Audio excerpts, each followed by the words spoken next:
This is the Diamond Hawgs Podcast with Mason Choate and Robert Stewart. Welcome to Season 2 of the Diamond Hawgs Podcast. I'm your host, Mason Choate. Got Robert Stewart along with me. Most of you might just know our voices, but now you can see our faces as well if you're watching on YouTube. Big episode today, Robert, to kick off a big season for the Diamond Hawgs Podcast. We've got you and me, the two, Robert Stewart, Mason Choate, the OGs, and then we have Andrew Hutchinson, and then to end things off, we have Michael Turner, probably starting catcher for Arkansas day one. We know that he's going to go back and forth with Dylan Leach, and I mean, heck, he might even play infield, outfield if he wants to, because he can do it. So, big episode. We got a player. We didn't have a player all year last year, so we're already getting off to a good start. And Robert, I mean, we got big plans for this season. Absolutely. You know, this episode's coming out February 14th, Valentine's Day. So, you know, you got to ask the question, how can you not be romantic about baseball? We got a big season ahead of us. We're very excited to share all of our content with you guys. And thank you so much for following if you have before. And for the newcomers, we're glad you're here. Exactly. And for those of you out there, you can find us just about anywhere. So it all starts, we're part of the Hit That Line podcast network, and we're also on HawgBeat.com. Visit hitthatline.com for all of your listening needs, from the Morning Rush podcast to Trusting the Process with Ty Richardson to now the Diamond Hawgs Podcast, the premier baseball podcast for the Arkansas Razorbacks. Just want to mention we're not affiliated with the University of Arkansas whatsoever. Just get that out there. We are not affiliated with the University of Arkansas, but we do cover their baseball team.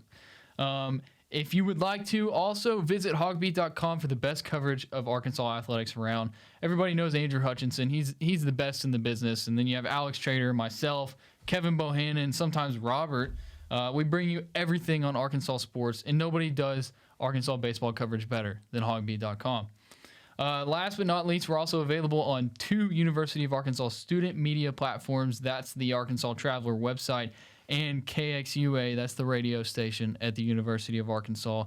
Still working out times and days on those, so we'll keep you posted on that. But Robert, I mean, for those of you who listened last year, you heard the little commercial that I had where I would say, we're brought to you by, and then said, nobody, because we don't have any sponsors. Well, guess what? We have sponsors this year. That changes this year. That's right.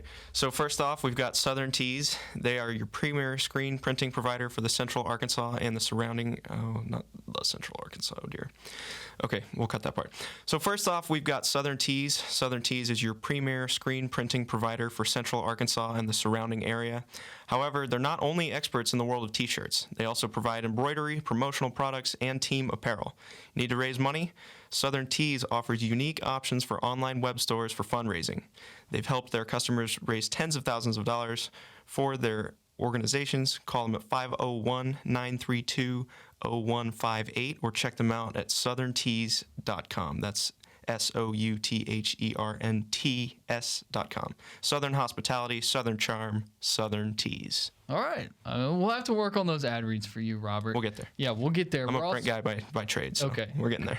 We're also brought to you by Southern Lawn Service. They serve the greater Central Arkansas area. They specialize in landscape maintenance for apartment complex communities and industrial sites. They do landscape projects for residential and commercial areas of all sizes. Southern Lawn Service does everything, including drainage solutions, new installs, landscape remodel, landscape design, hardscapes like retaining walls and paver patios.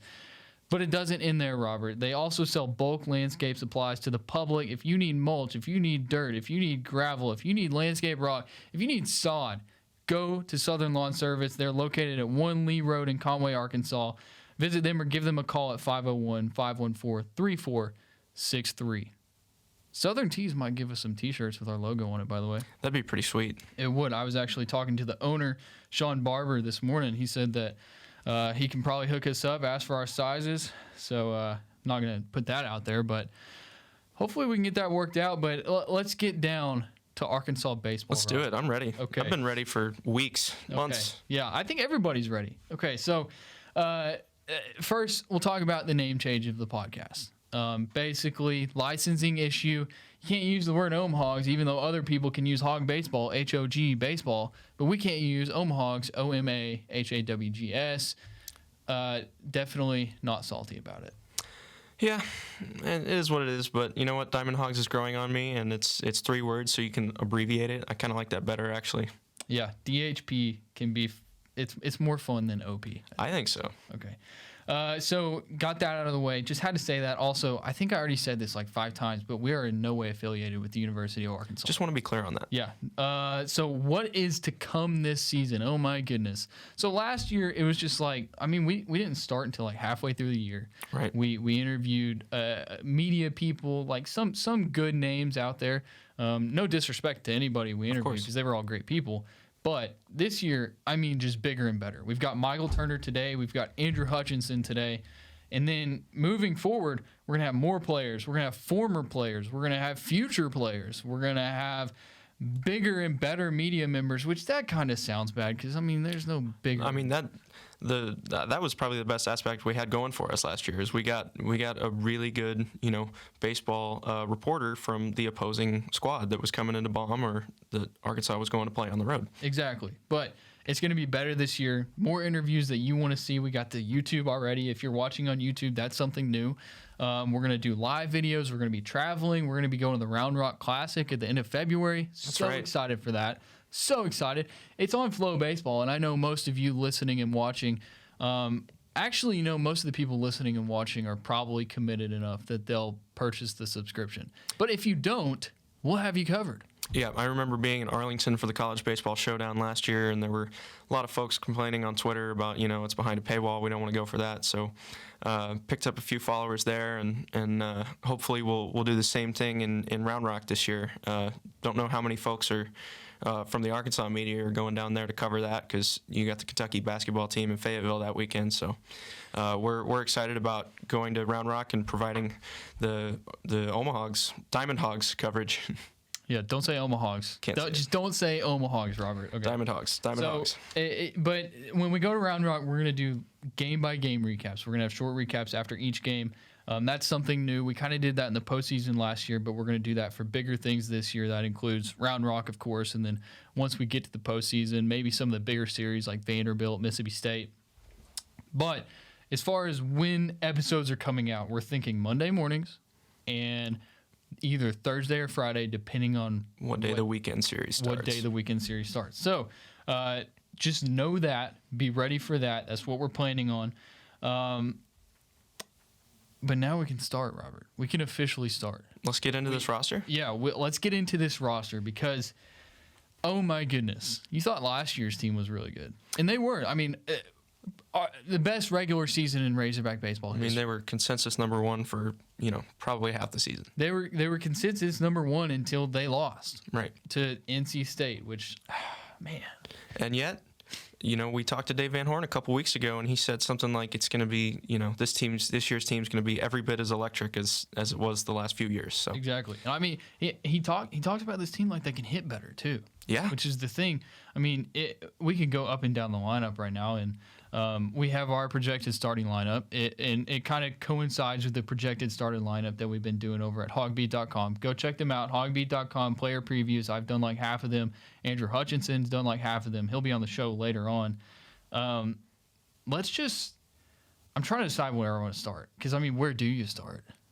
You could start with – the thing is, it's like you look at these names and you're like, Robert Moore, oh my gosh, Robert Moore, really freaking good. And then right there is Caden Wallace. And you're like, well, Caden Wallace, I mean, one of the best freshman years in program history. And then you're like, okay, well, those are the 2 best dudes. And then you look and you got Brady Slavens. And then you look and you got Peyton Stovall. I mean, Robert, I'll just let you choose. I'll let you choose. Yeah, I mean, there are so many places to begin. I mean, if we're going, batting order here, I think the choice for me to lead off is Peyton Stovall. I remember I was covering the Fall World Series for HawgBeat in the fall, obviously, and this guy led off every game, and what struck me the most is that he's so patient at the plate. He's going to see a lot of pitches. He's going to drive that pitch count up, maybe make the guys tired on the mound before, even the first inning's over, and that sounds like a recipe for disaster for other teams. I mean, think about, 2, 3, 4, and this order is going to be loaded. Yeah, I'm curious. So, like, Peyton Stovall, all the preseason hype he's gotten, I mean, he's been named SEC preseason freshman of the year by just about every publication there is. Peyton Stovall, if you could do one and done in baseball, I mean, he would be. It would be him. That would be him. But the thing is that most people are surprised that he's even on campus to begin with. Right. I mean, we've heard Dave Van Horn say before, he's turned down at least 7 figures to be here, right? I think if I had to guess, I would say, people in Major League Baseball, those front offices, they knew that he was strongly considering going to school, and they probably shied away from him in the first round. And then the first round ended, he pulled his name out of the draft, said he's coming to Arkansas. Yeah. So the thing with Stovall is that realistically, if Robert Moore's not here, Peyton Stovall's your second baseman. Right. He's a middle infielder by trade, that's for sure. Exactly. But the middle infield, you can't mess with it right now. So we have Peyton Stovall at first base. That's probably where he's going to play. We have heard that Brady Slavens has been playing first base a little bit here in the spring. Or it's not spring yet, but early practice sessions. And so that's because Slavens has arm issues. And right. that's why he played first base last year. And then, of course, the ankle injury. Man, you remember that? That was bad. It was bad. It felt like, I don't know, maybe he shouldn't have been playing in what was a pretty much meaningless game. I think you saw Kendall Rogers tweet that Arkansas could have stayed home for Hoover and still been the number 1 overall seed. But anyway, he came back in the postseason, so it wasn't terrible. Didn't really, have his stuff all together, but I think we heard Van Horn say that he's probably going to be the starting right fielder this year, right? Yeah, that's where we have him projected, and it could end up being he starts at DH if he can't throw, right? Or maybe he goes to first, and then you just shuffle some stuff around. Maybe, I don't know, what would you do? Because you could move Wallace to the outfield. Well, we've got Chris Lanzilli as our DH right now, so he can play the outfield. He can play third. You can move Wallace to the outfield. That's true. We'll see what happens. So, all dependent on how well Brady Slavens can throw the ball from right field. The thing about Slavens is that he was hitting 300 until his injury. Yeah. And then in the postseason, he goes 2 for 16 or something like right. that. Right. He was slumping hard, but you're right. Before he got hurt, he was probably one of the leaders as far as batting average goes on this Arkansas baseball squad. No, he was the leader. He was the leader, and Charlie Welch, but he was a pinch hitter. Right. As of your normal starters, Brady Slavens was the leader, and then it dropped off to Robert Moore. Maybe I'd have to go back and look, but Brady Slavens was your most consistent hitter. Right. And think about that 4 or 5 way home run chase, whatever it was. There were guys like Robert Moore and Christian Franklin and Matt Goodhart. They all had 14, 15, 16 home runs. Slavens was right up there with the best of them. Yeah. But the thing is that they're probably going to hit more home runs this year. Right. Dave Van Horn said in our first press conference with him, he said this team's going to hit home runs. And this is a guy that Dave Van Horn, he's been coaching for a long time. He's coached a lot of teams. He said that the best fall that he ever had was with last year's team. And then this year, he said they're right up there, if not at the same level. And so that's showing you that, this team in Dave Van Horn's eyes is on par to be just as good as last year's team. Which is crazy to think about. Exactly. But the way I look at it is that this team has more depth, at least in the lineup. So let's keep talking about the lineup. So Michael Turner, we'll have him on later on in the podcast.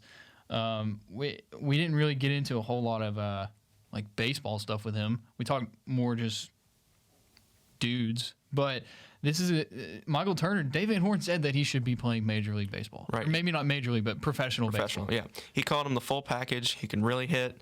I remember seeing him in the fall. He's pretty new to catching, relatively, right? He started in high school. Senior year of high school is when he started catching. Right. He looked really solid behind the dish. I think he made a really athletic diving play to tag somebody out at home. I think even with losing Casey Opitz, who's been the heart and soul of your team for 3-4 years now, I think the Hogs are going to be okay at catcher. And Dylan Leach, who backed up Opitz last year, sounds like he's going to get a lot of innings too. He did his diligence as an early enrollee last year, and Van Horn likes both of them a lot, and I think you're going to see probably equal playing time. Yeah, that's good too, because you have two guys that you can count on back there. But you look at Michael Turner, and he if he's not playing catcher, first of all, he could DH. Right. Second of all, he could play infield or outfield. Right. He said he's used to corner infields primarily, right? Yeah. So I think he kind of said it, and this isn't word for word. He basically said that he spread himself out because he wants to be able to play, and he wants to, like, if the coach needs to fill him in somewhere, he wants to be able to do it. And so he's put himself, I think of it as like a journalist. Like, if you can do broadcast, if you can do print, if you can do ad PR, if you can do all that, then you're very valuable to a business later on. Sure. And Michael Turner has made himself very valuable to this Razorback baseball team, as have most of the players, obviously. Right, and I think his bat has got to be in the lineup no matter where he is. Like you said, he's versatile. He can play anywhere, but it's his bat that people are going to want. I think I remember hearing him say in an interview somewhere that he's got more walks than strikeouts in his career. Oh, he said it himself. Right. Yeah. That patience is going to be really big for a team that can hit as many home runs as it's probably projected to this year. Yeah. So, speaking of getting on base, Zach Gregory. What does he do, Pete?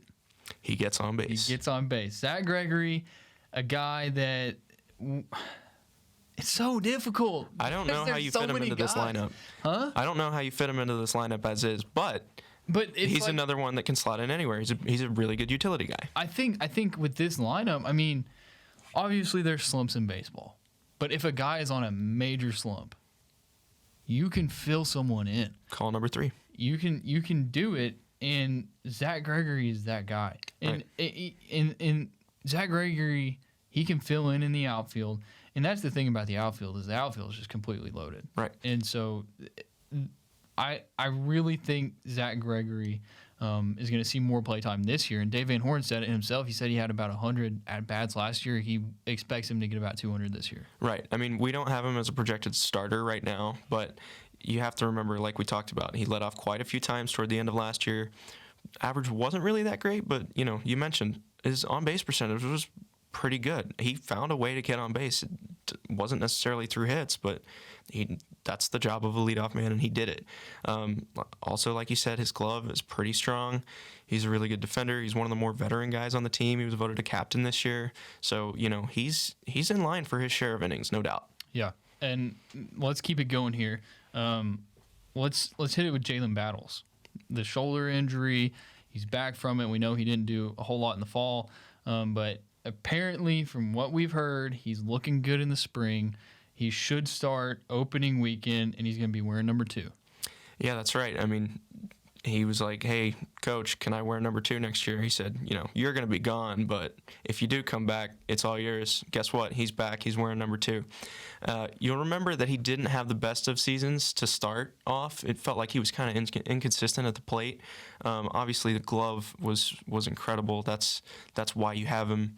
But I think he ended up winning SEC tournament MVP, right? He put on a show in Hoover, and he was. I mean, he had his clutch moments. No, yeah, he did. Yeah, I mean, if you're gonna have a guy starting at shortstop over Robert Moore, it's got to be Jalen Battles. It's got to be Jalen Battles, but he's got to be really good. Right. And so Jalen Battles is really good. And the scary thing for opponents is that Dave Van Horn said he's gotten better at the plate.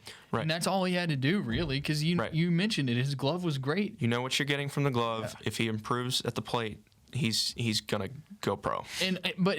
So Van Horn said that Battles is a guy that's probably going to hit, 8 or 9 in the lineup? Probably. But, I mean, that gives him a chance to work his way up as he gets, more confident, more comfortable. Yeah, but he also talked about how he could just stay there, and then you're talking 1 through 9. You have guys that can just hit the ball, and that's what this lineup is. Keep it going. I mean, Braden Webb, I did not expect to hear that he could be the best center fielder Dave Van Horn's ever coached. Yeah, I mean, let's think about the last just 10 years alone. Brett Eibner, Andrew Benintendi, Golden Spikes winner. Yeah. Dominic Fletcher, who we all thought was the greatest it could be, and we were worried a little bit when Christian Franklin took over, and then he was incredible. Yeah. How could Braden Webb be better? I mean, his speed is wonderful. Oh, it absolutely is. He's probably the best base stealer on the team. He got a lot of pinch running opportunities. And, I asked that question, but that's not a knock on him. Like, I've seen him play center field. He is really good. He knows how to read balls. He's all over the field, like we talked about. And his bat, too. He's had a shoulder injury, I think, that he's been dealing with. Quad injury, my bad. But that's sort of limited at the plate. But once he's sort of like Battles, right? Once he gets the bat going, he's going to be the full package, so to speak. Yeah, that's been the knock on Webb his whole career at Arkansas is he's inconsistent at the plate.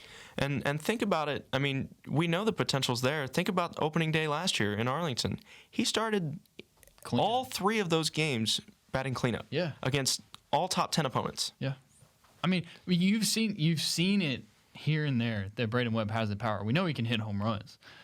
It's just like, how consistent can he be? And if you're going to be a center fielder for a Dave Van Horn coach team, you got to be consistent at the plate. Right. And so that's what you got to see from Braden Webb this year.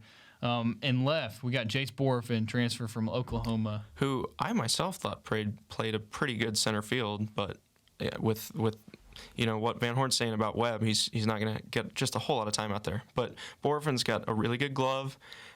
Transfer from Oklahoma. He was a freshman last year, right? So he's a sophomore. Plenty of eligibility left.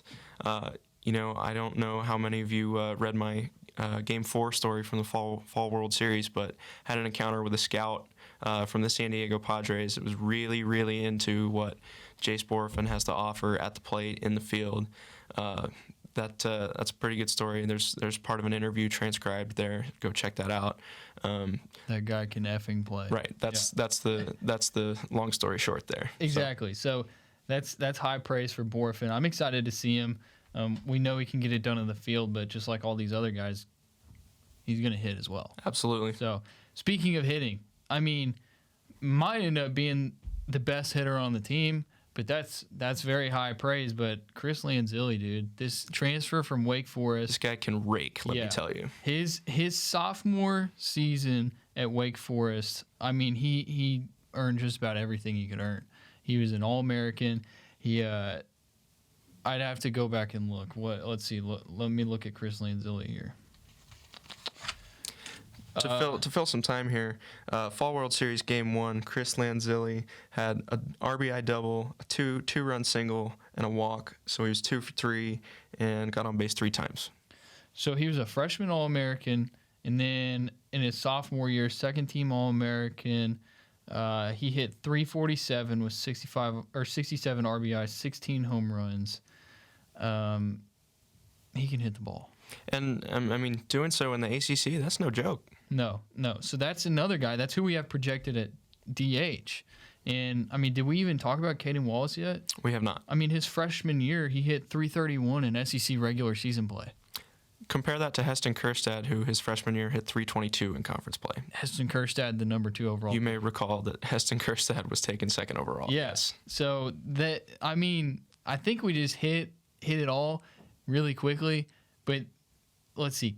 Let's just start. Catcher, Michael Turner. First base, Peyton Stovall. Second base, Robert Moore. Third base, Caden Wallace. Shortstop, Jalen Battles. Left, Jace Borfin. Center, Braden Webb. Right, Brady Slavens. DH, Chris Lanzilli. And then utility, Zach Gregory. First guy off the bench is Zach Gregory always. Exactly. But then you look past Zach Gregory. Let's just mention a couple names here, because I feel like every time I talk about this anywhere, you talk about some guys, and then everybody's like, well, you forgot to mention blank. Right. So, Dylan Leach. Okay, you got to mention him. Yep. A guy that Van Horn has talked about a lot, Kendall Diggs. Yes. Kendall Diggs. Plays all over the field, by the way. I think he started in 3 or 4 different positions in the fall.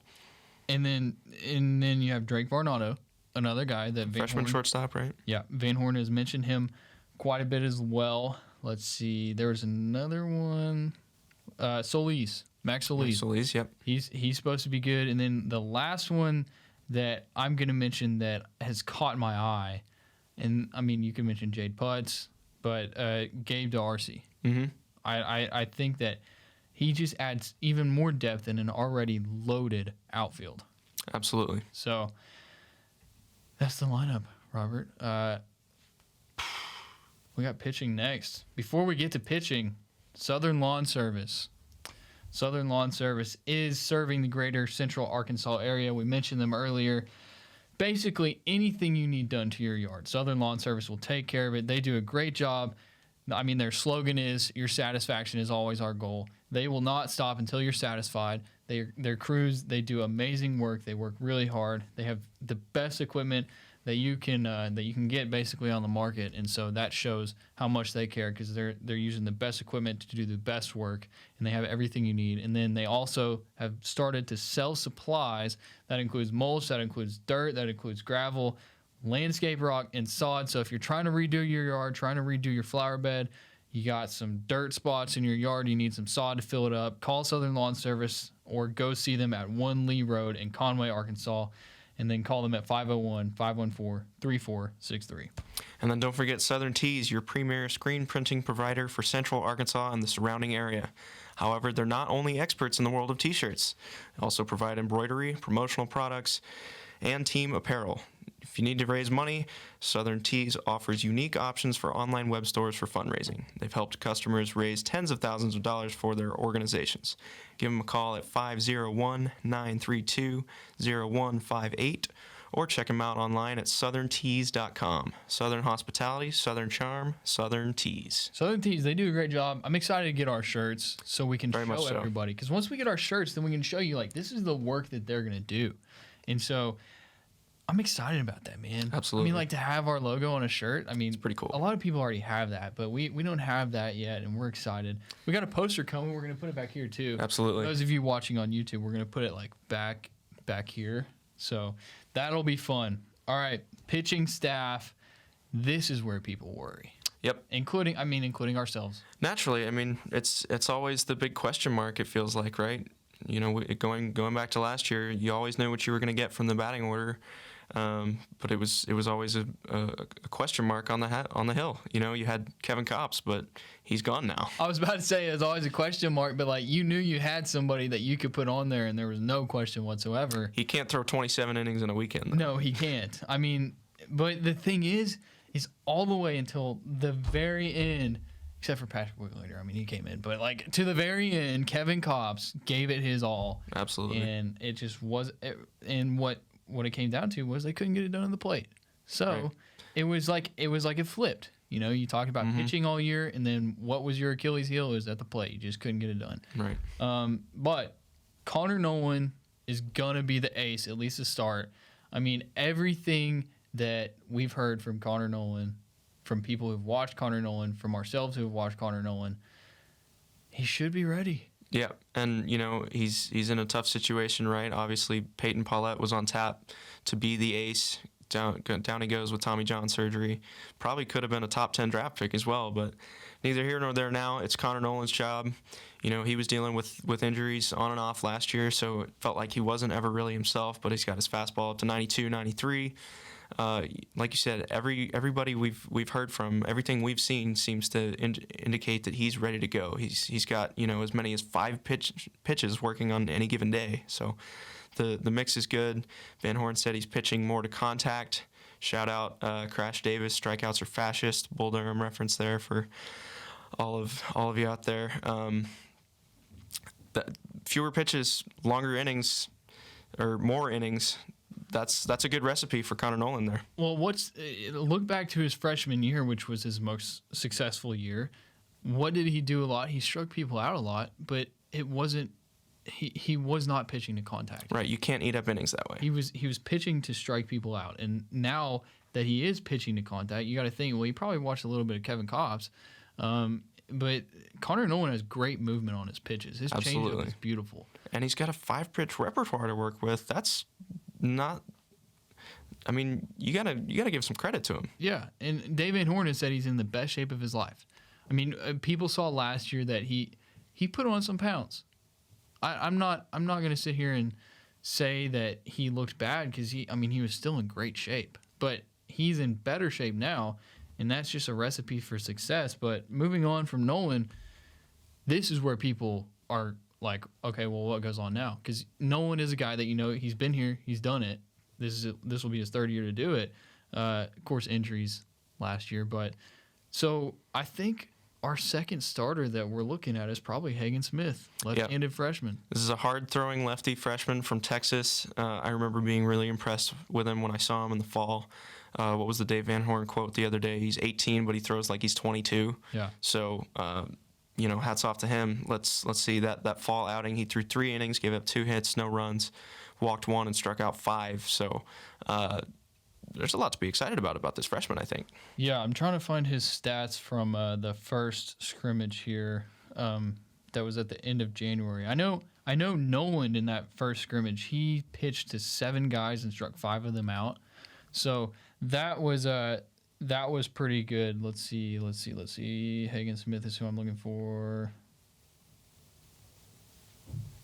He pitched 1 2/3, gave up 2 earned runs, but struck out 4. So, I mean.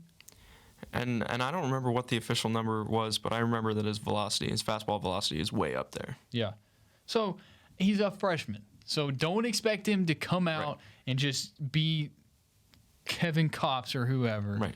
He's going to come out and he's going to struggle. A lot of time to develop, but, he's very promising as a prospect, so we understand. Exactly. Okay, so speaking of promising, but we haven't seen it all yet, Jackson Wiggins, he's the guy that we're looking at to be the 3rd starter. I don't know if he's going to end up sticking as a starter. I feel like he just needs to be a closer or a late reliever. You think, as high as his fastball velocity is, that would need to be the case, right? And you saw him struggle as a starter sometimes last year. He was working with a fastball and a changeup, and he was pretty predictable, just being real. But it sounds like he's got a curveball and a slider to go with those 2 pitches now. So, he's going to be able to keep hitters guessing at, way more often than he was last year. And it sounds like his changeup's better too. So I think for Wiggins, it's going to be how well can he command the strike zone, because he dealt with a lot of walks last year. So if he's able to, generate chases, stay in the zone for the most part, he should be okay. Yeah, I think the thing that catches a lot of people's eye is the curveball and the slider. Right. Because that's not what he had last year. Like last year, all you saw was just he was going to go up there and throw 100 miles an hour. Mm-hmm. And once you get that off-speed stuff going, you keep guys guessing, and you can get guys off their beat, and you can figure that out. Like you said, command the strike zone, but you do it with the off-speed stuff. Like that. Mm-hmm. That is what's going to help Jackson Wiggins. And we heard Dave Van Horn say that he's got something to prove this year. So. Yeah. So that's a big thing for him. And of course, there's other guys that could potentially be starters. And there's so many pitchers. I think we talked to Michael Turner. He said there's 31 guys, which is a lot of pitchers. Yeah, that's the nice thing about having a month before conference play starts, is that you've got so much time to experiment, figure out what's going to work for you once you hit, the most daunting schedule in all of the country. Yeah. I think, for the people who want to hear other names who could possibly make an impact as a starting pitcher, basically just from what we've heard and what we've seen so far, I'm thinking Heston Toll's another guy. Absolutely. Sophomore. He showed it at times last year. In the SEC tournament, no less. He talk about coming up clutch. Heston Toll gave the Razorbacks some really, really good innings when they needed it most last year. Yeah. If you're talking about another starter guy, Heston Toll is the guy that first comes to my mind. And I think we heard Dave say that he's going to get a lot of innings this year. No question about it. What's another guy for you? Maybe Nick Moten? Do you think he would be a starter? Maybe. I've heard Dave mention Nick Griffin. He was a freshman last year, didn't play just a whole lot. Griffin's the one that he said they brought him in expecting him to be a conference starter, right? I think so, yeah. Okay. Now, the one name that's really interesting to me is Zebulon Vermillion. We've seen him as a closer before. That's where I think he's the most effective. But you'll have to remember, early season, he got more than one quality start in, I'm pretty sure. Yeah, wasn't he the day one starter? I don't think he was the day one starter, but I remember that he started that weekend in Texas. Yeah, he was a starter in opening weekend for sure. You can go back and look at it. Vermillion is another guy. So Van Horn talked about Vermillion in a group of Elijah Trest, Evan Taylor, some of the older guys who have been here for a while. Vermillion did start opening day last year, by the way. Okay. And he basically said those guys are going to have to prove themselves or they're going to get overtaken by the younger guys. because there are so many young arms. Right. Talk about having something to prove. If you're a senior like Zebulon Vermillion, you're on that list. A name that Van Horn has said a lot is Mark Adamiak. I mean, Right. you spoke with him. He said he's touching 98 with the fastball. Yeah. So that's pretty promising. You think he could serve kind of a role of you wrote down here maybe like Ryan Koshu. Right. I remember he started one game in the fall, gave whatever team he was on a really, really good 2 innings, and then sort of hit the wall in the third. So, maybe he's like a Koshu, right? Get your outs. Don't try to stretch him. Move along. But yeah, I think what we were listening to the Swatters Club meeting the other day. Dave Van Horn said something like, a lot of you are going probably, who's that? You're going to know his name pretty quickly. Yeah. So Mark Adamiak is a guy that you're excited about. The guy that I'm most excited about, and I think I've told you this, I'm probably going to pick him as like my preseason MVP, Zach Morris, right? Or left-hand pitcher. Dave Van Horn has talked about him saying, he changed up his move, he changed up his arm slot, the way he's throwing the ball. It's going to be more consistent. He's going to be more consistent. He's had conversations with him, expecting him to have a better year. It reminds me of Kevin Kopps last year. I'm not saying Zach Morris is going to be Kevin Kopps because that will probably never be done again. But I think Zach Morris has an opportunity to be the guy who you go into the season and you're not expecting him to be an insane like SEC pitcher of the year type guy, and I'm not saying he's going to be. What I'm saying is I believe, will be consistent as a reliever for this team. I agree. I mean, he's one of the more veteran guys, more experienced guys. He's got way more game action under his belt than it seems like most guys in the Razorback bullpen do.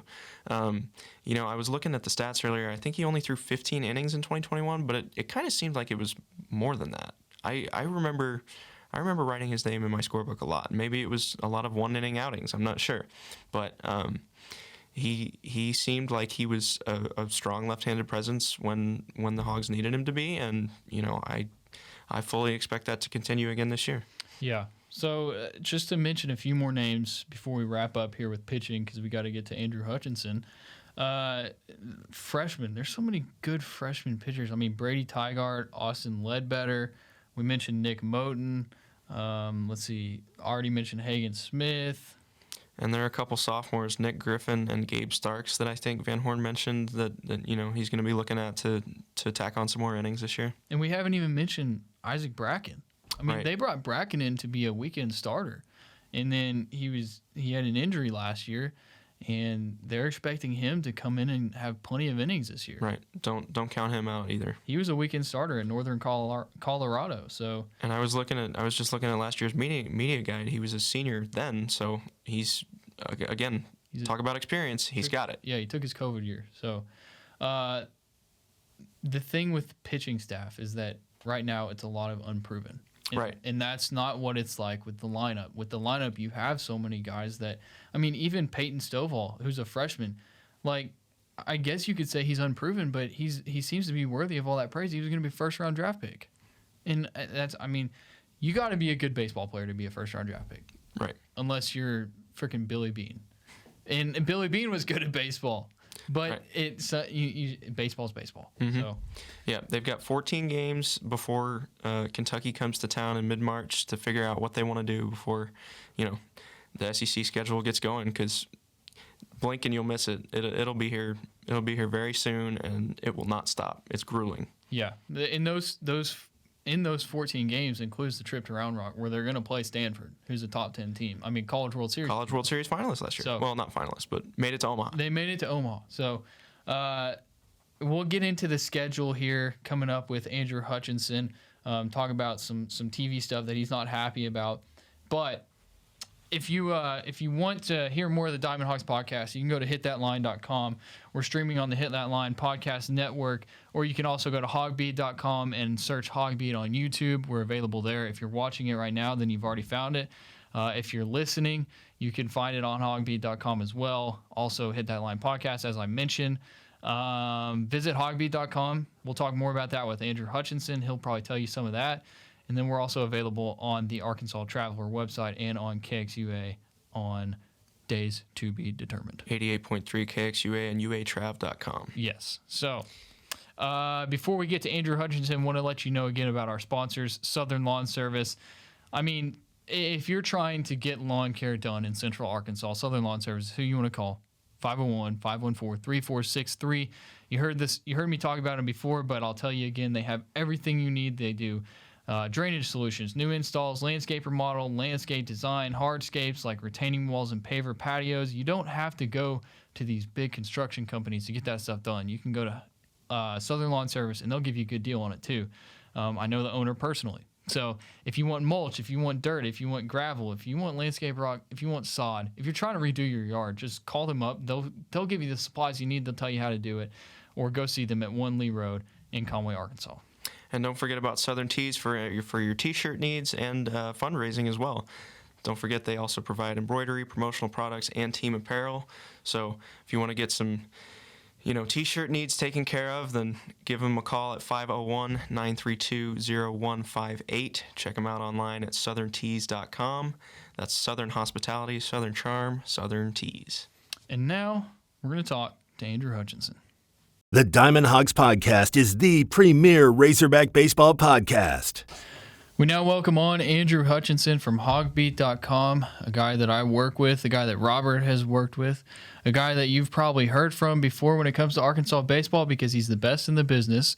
So, Hutch, thank you for joining us. We're excited to hear what you have to say because we know that you're upset about some things with Arkansas baseball. Hey, guys, I'm glad you have me on, and I'm looking forward to talking some baseball with you both today and throughout the season. So, Hutch, we've basically gone through the roster, and we've talked about everything from the lineup to the pitchers, who could fill in if somebody's hurt, stuff like that. But what we want to talk with you about is we want to talk about this schedule for the Hogs. So they open up with Illinois State, and we know that that's a team they've played before. And when we listened to Dave Van Horn at the Swatters Club, he was talking, and I looked over at Robert, and I was like, he sounds like Eric Musselman right now, talking about all these non-conference teams that could win conference titles. Right? Yeah, and so, that obviously helps Arkansas as far as competition goes, but, you're not worried about Illinois State or maybe a midweek or anything, are you? No, I think these are all series they should win. Could they drop a game? Sure. As long as you win 2 out of 3, that's fine. But yeah, they purposely. I think most coaches try to do this. At least coaches that are like Eric Musselman, like Dave Van Horn, that have teams that they expect to not just they expect them to have championship aspirations, and so.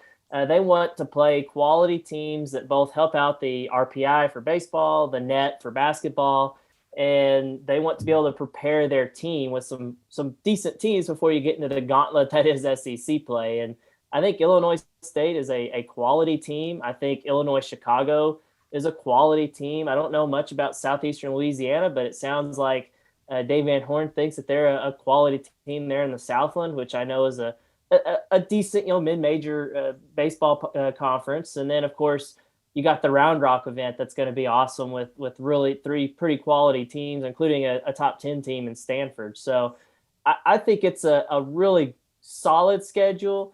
Is it, outside of that Round Rock, is it anything to get super excited about? And are people going to be camping out for these games? Probably not.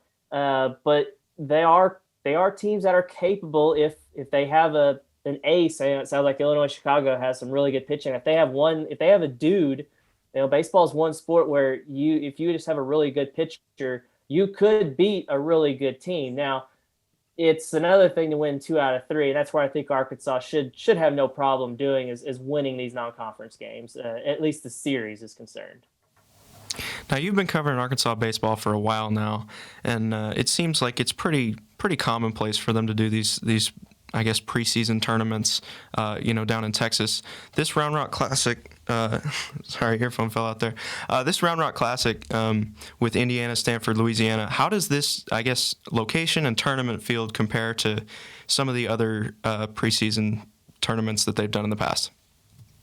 Yeah, it's not quite the level. Last year at the Arlington, that was probably second to none because I was looking at that again today, and the 6 teams that were there, 3 SEC teams, 3 Big 12 teams, each of those 6 teams were top 10 teams. Each of those 6 teams ended up being top 12 seeds in the NCAA tournament.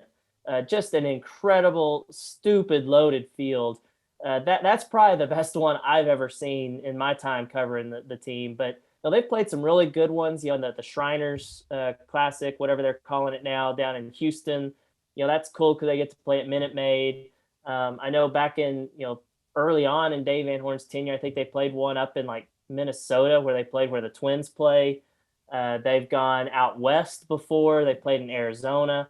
So this, I wouldn't say this is quite the level of, say, a Shriners in Houston or the Arlington one last year, or what they're going to play in Arlington in future years. Not quite that level.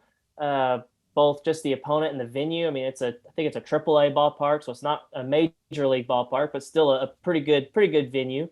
And the opponents are solid. You got the one top 10 team, and Indiana and Louisiana both have pretty decent baseball programs, especially Louisiana.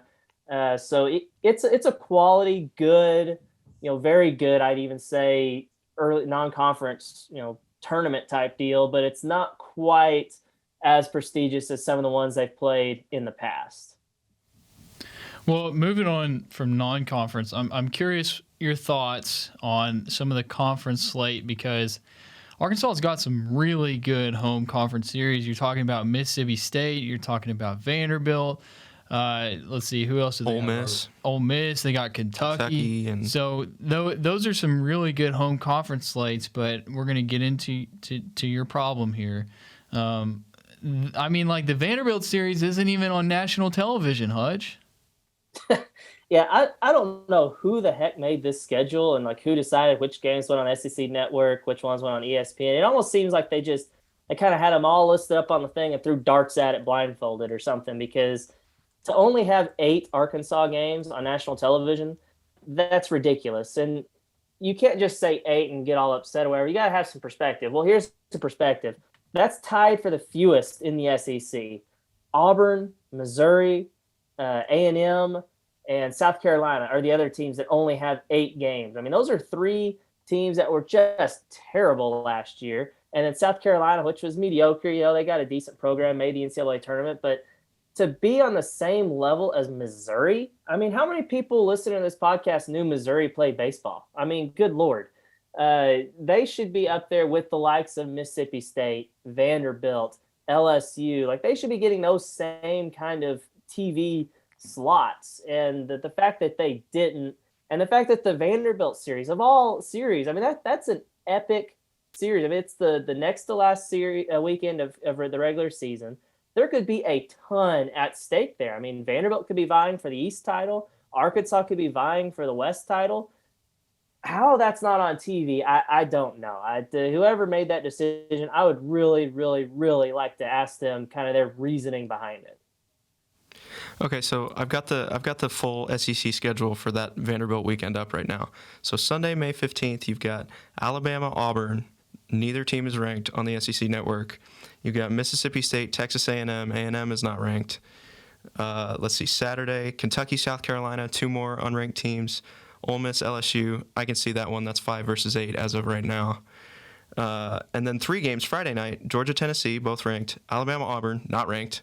Ole Miss, LSU, both ranked. But Arkansas, Vanderbilt, that's 2 versus 3 right now. You've got 2 of the Auburn-Alabama games on national television. Do they know this isn't football? This isn't football, right? This is not the Iron Bowl. I mean, good Lord.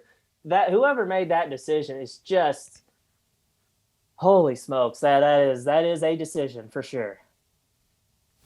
Okay, well, let's calm you down, get away from the TV, and I want to ask you about the away series, because Robert and I, we've put together a travel fund for this year. We're going to the Round Rock Classic, but we're looking at these series, and I don't really think that there's one that we would really want to invest the money into going to before they get to Hoover. And then, of course, the Supers and maybe Omaha. I mean, the only one that we looked at and thought we might do is Florida. Is there one that you think you would put some money into?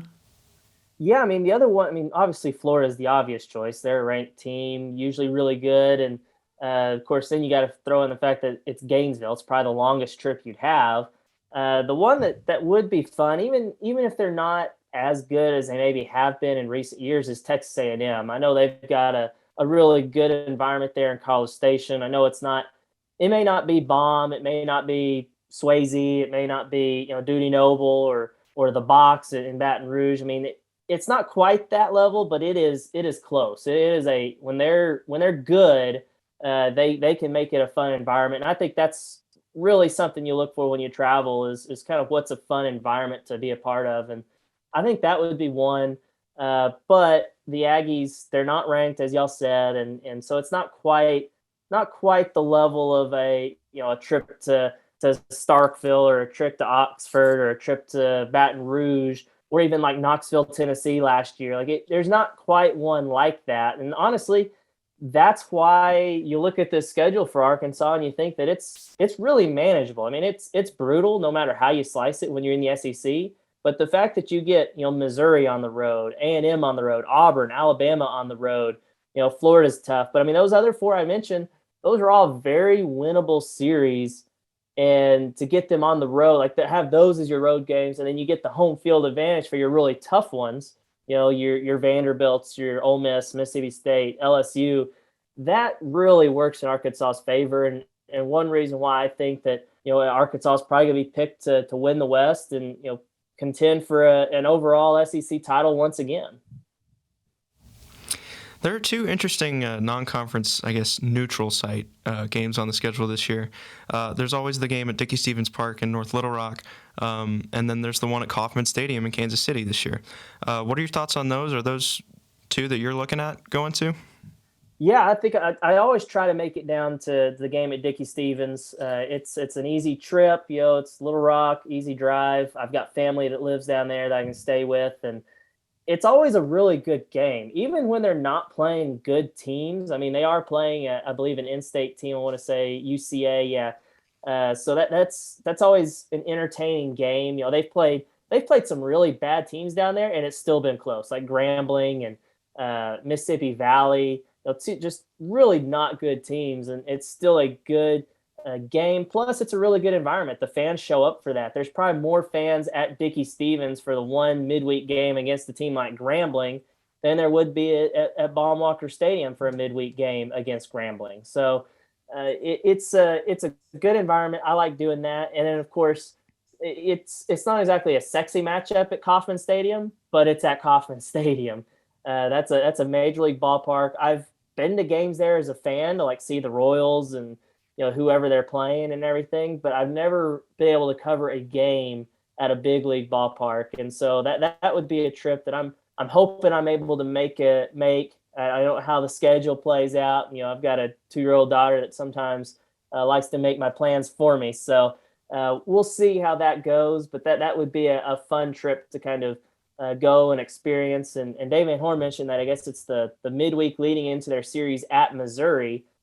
So it's kind of easy to go to that game and then make the trip over to Columbia for that 3-game series. So if there are people out there that like to travel and make their plans around that kind of stuff, that might be a fun road trip for fans to make.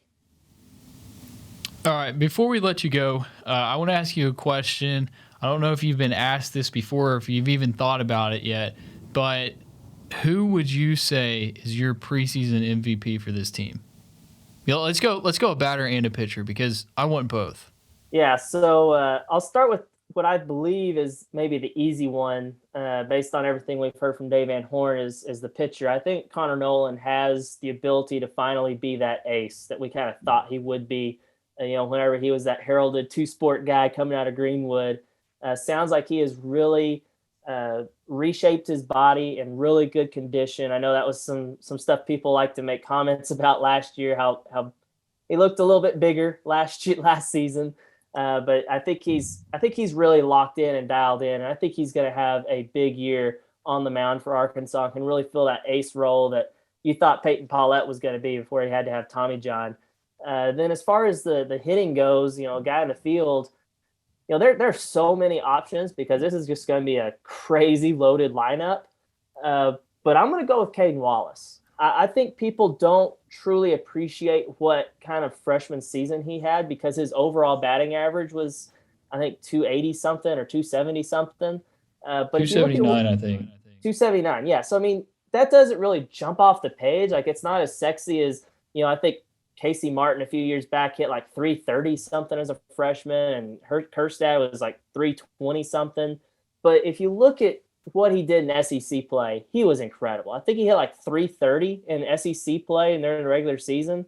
That's incredible. And I think if he can get off to a hot start, I saw him in the first weekend of preseason scrimmages a couple of weekends ago, and he literally hit everything. I think he went like 4 for 4 with a double and 2 home runs, or 2 doubles and a home run. Just incredible plate discipline. Plus, I think he's going to surprise people with his glove at third base. I know he played in the outfield last year, but I think he is every bit the defender that Jacob Nesbitt was, and miles better at the plate. So he could be a guy that I think not only is going to be Arkansas's best player, but I think he could be in the SEC Player of the Year conversation by the end of the season. I'm right there with you. I remember watching him in the fall, and he looked really, really sharp at third.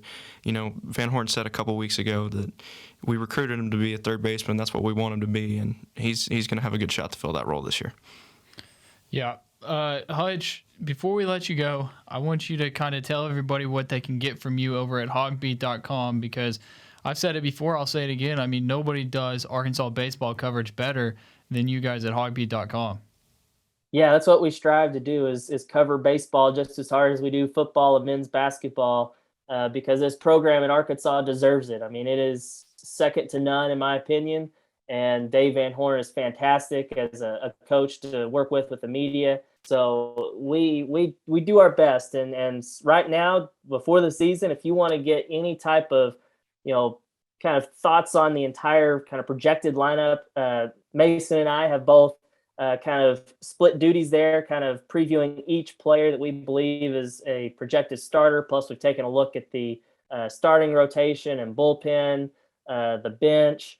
So we've got everything covered. Plus, we're going to have all sorts of game recaps, everything you need to know, plus press conference video. If you are a baseball fan, HawgBeat.com is the place to be, because we are all over it between myself, Mason. We've got Kevin Bohannon that's helping us out this year. It's going to be a great place to be during the baseball season for sure. And also, I mean, this podcast, I mean, some people probably listening to it right now and going through HawgBeat.com, watching it on the HawgBeat YouTube. So we are very excited to be working with you and for this baseball season. So, Hutch, thank you for joining us today. Looking forward to talking to you more throughout the season. And I guess we might even talk to you next week. I'm looking forward to it, guys. Anytime. All right. Thanks, Hutch. You're listening to the Diamond Hawgs Podcast with Mason Choate and Robert Stewart. All right, before we get to Michael Turner, we're brought to you by Southern Tees. We're switching it up, Robert. I'll do Southern Tees this time. They are your premier screen printing provider for Central Arkansas and the surrounding area. That means if you need T-shirts, if you need embroidery, if you need promotional products, team apparel, you need to raise money, they offer all of that and more. They have unique options for online web stores. They do fundraising. They've helped their customers raise tens of thousands of dollars for their organizations. That's a lot of money. So if you need to help raise some funds, go to Southern Tees, print out some T-shirts. I mean, we got some on the way, some Diamond Hawgs Podcast T-shirts. Give them a call. That's Sean Barber. Give him a call, 501-932-0158, or check them out online at southerntees.com. That's the word Southern, TS.com. Southern hospitality, Southern charm, Southern Tees. And don't forget Southern Lawn Service either. They're serving the greater Central Arkansas area, specialize in landscape maintenance for apartment complex communities and industrial sites. They do landscape projects for residential and commercial of all sizes.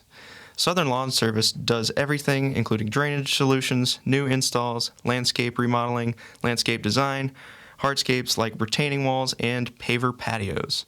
They also sell bulk landscape supplies to the public. If you need mulch, dirt of many grades, gravel, landscape, rock, or sod, Southern Lawn Service has you covered. They're located at 1 Lee Road in Conway, Arkansas. Give them a call at 501-514-3463. That's Southern Lawn Service. Their satisfaction is always your goal. Absolutely. All right. Here's Michael Turner.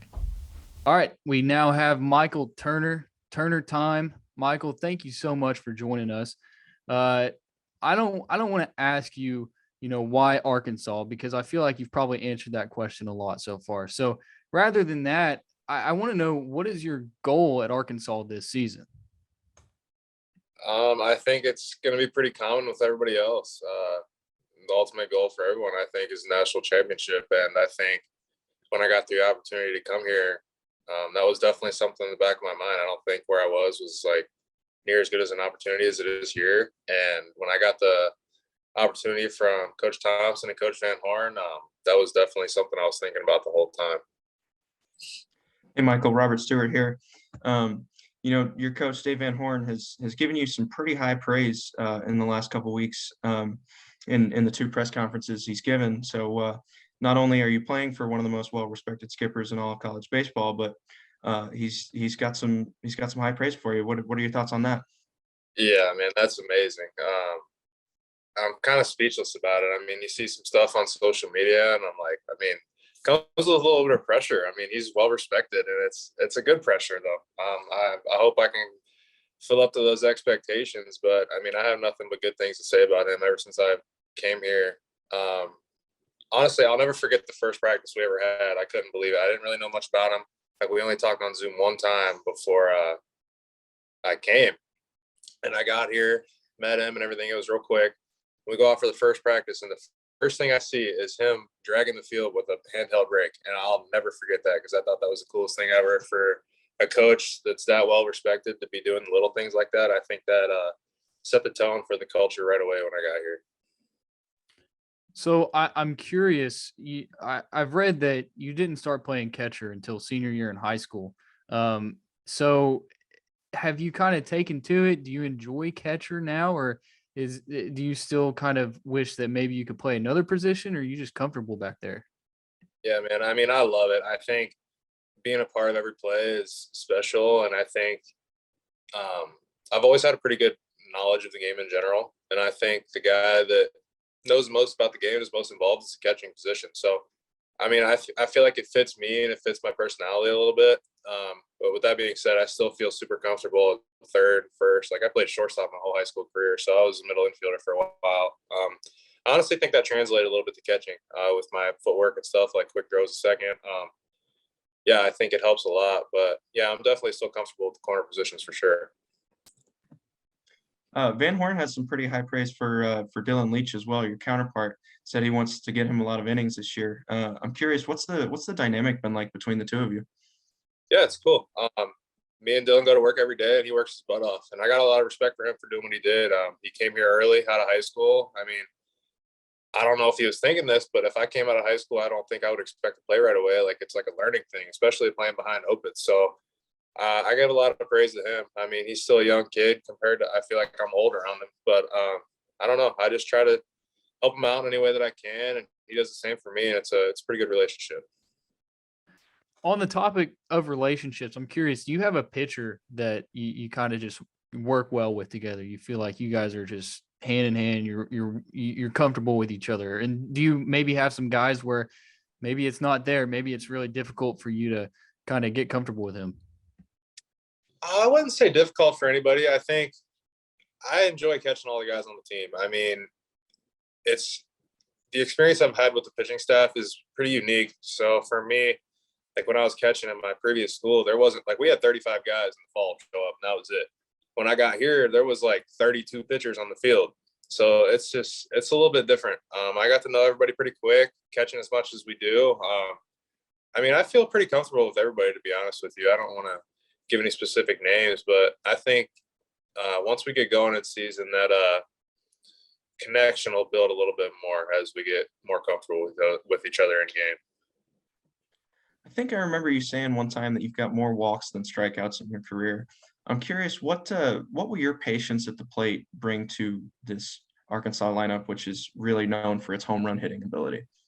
Yeah, it's cool. I've never been at a school that prioritizes the home run like they do, and it's really fun to be a part of. I mean, BP, if you go to BP and watch this team hit, it's special. There is a lot of guys on this team with a lot of power, and it's super fun to be a part of. But with that being said, I think there's throughout the lineup, there's pretty good patience there. Like there's not guys swinging at bad pitches, and I think that's going to help us in the long run this year. But I'll give a little shout out to Stovall here. That was one of his big things coming in was his plate discipline. And from the get go, as soon as he came back and was in scrimmages, you could tell that right away. And that's good to see out of a freshman, especially somebody that young. But I mean, I've kind of been like that my whole career. I honestly wish I was a little bit more aggressive at times, but I think being patient the way I have has paid off for me. I saw on Twitter the other day, you, Stovall, Caden Wallace, and I think Jace Borfin, you guys all went to CJ's. You big burger guy, maybe trying to get an NIL deal with CJ's? That'd be nice. I know Stovall's got it going on over there, so he hooked us up. And I think his name's Keith, the owner. He's been super cool with us. And, I mean, we can just go whenever we want, so it's super fun. And Stovall brings all the guys. It's good to get to know people a little bit better outside of the field.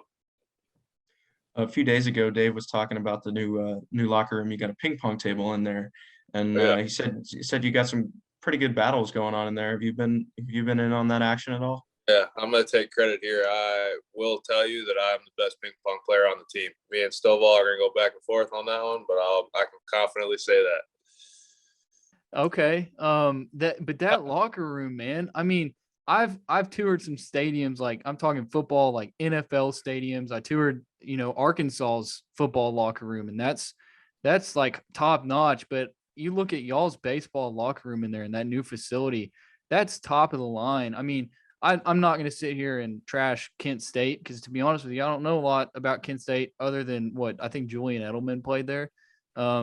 So to go from Kent State to that facility, I know it's its first year, but just what's that like?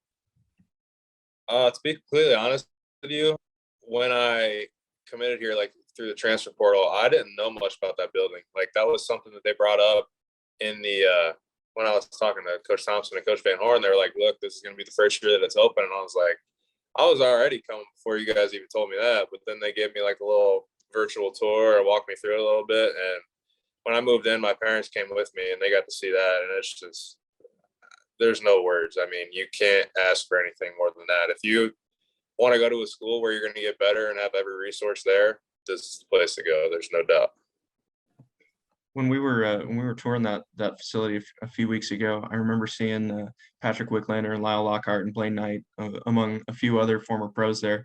What has that been like to be able to I guess train in the same facility as some professional baseball players? Yeah, it's cool. I mean, I get the chance to pick their brain a little bit. Lockhart is the only one that I can confirm that is better than me at ping pong, but he's not on the team anymore, so that doesn't count. But yeah, I mean, I've been helping them out whenever I can catch, whenever Dylan can catch. We're catching pens for them, helping them try to get ready. But yeah, it's pretty cool to be around that and get as much experience with pro guys that you can. It's nice for sure. So getting back to baseball a little bit more, is there a guy that you try to model your game after? Because I don't know, maybe it's a catcher, maybe it's not, but you seem to be doing really well. And I'm curious, is there somebody that you watched and you studied and you said, this is who I want to become? That's a tough question. I mean, I watch Real Muto a lot just because of his arm strength and how quick his pop time is. Like, I'm pretty sure he's at the top every single year for the fastest pop. So I kind of try to model the way I throw to bases by him. Like, he got me into the one knee thing. Like, I have one knee down with runners on base now. It's just seeing somebody at that level be able to do it. It's almost like giving me confidence that I was kind of questionable when I first started doing the one knee down about it, because I was just had some concerns. But watching somebody at that level be able to do it as well as he can, as well as receive the way that he does, is, I can say that he's probably the most watched guy for me. Arkansas has a couple of recent national champions on the schedule in Fayetteville this year, and obviously at the end of this month you've got the Round Rock Classic in Texas. I was wondering if there's any series in particular that you're really looking forward to. I don't know, man. That's a tough question. I got to play here when I was a freshman at Kent. We played here in 18, and it was a cold game. I mean, for me, there was a ton of people here, and from what I'm hearing, like there wasn't that many people there. So I'm excited. I think any SEC series is what I'm looking forward to. Like that competition, something that I haven't seen yet in my career, and I'm super excited for it. And those environments are unbelievable. Like I went to the basketball game last night, and there's nothing that will top that. So if it's anything like that at the baseball field, I can't wait. I'll tell you what, man. Assuming you guys make it to the supers might top that. I mean, did you tweet like, okay, so they rushed the court after the Auburn game, and I think you tweeted like, why can't you rush the field at Baum? How would that work? I don't know, man. I just thought it'd be a cool idea. Football, basketball, maybe baseball too, but it's a little different. Like I feel like baseball's been so successful, they're almost expected to be number one. So it would have to be a super unique situation, but I mean, anything's possible. I don't know. Are there any SEC rivalries that you've really embraced yet? Like, you mentioned Auburn, the big basketball game last night, and then a lot of people talk about the Arkansas Ole Miss baseball rivalry. Is there any that you've really, put your weight behind? We haven't got into it much, but first thing that came to my head was Mississippi State. I mean, they're loaded every year. We got the chance to play there last year and see that environment. That was super cool for me to see, especially when I was at Kent. That's huge for us. But yeah, I guess I would say that. I'm pretty sure they come to us this year, and I'm excited to see what that environment's like. I'm pretty sure it'll be pretty rowdy that day. So, we're getting close to wrapping it up, but I want to ask you this because I'm an outdoorsman myself. I see that you're kind of an outdoorsman too.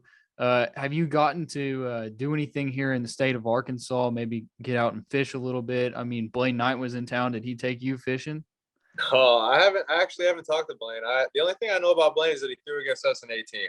I haven't really seen him around much. I'm not sure when he got here, to be honest. I've only seen him at the facility once, but I got to go out on the lake one time. It was actually with Ethan Bates, who ended up leaving, but that was super cool of him. That was when everything was pretty fresh. Not everybody knew each other that well, but he took a few of us out on the boat, and we just got to drive around a little bit and see what it's like. So that was pretty cool for me to get to experience that in a different state. But other than that, not much, man. I wish I could.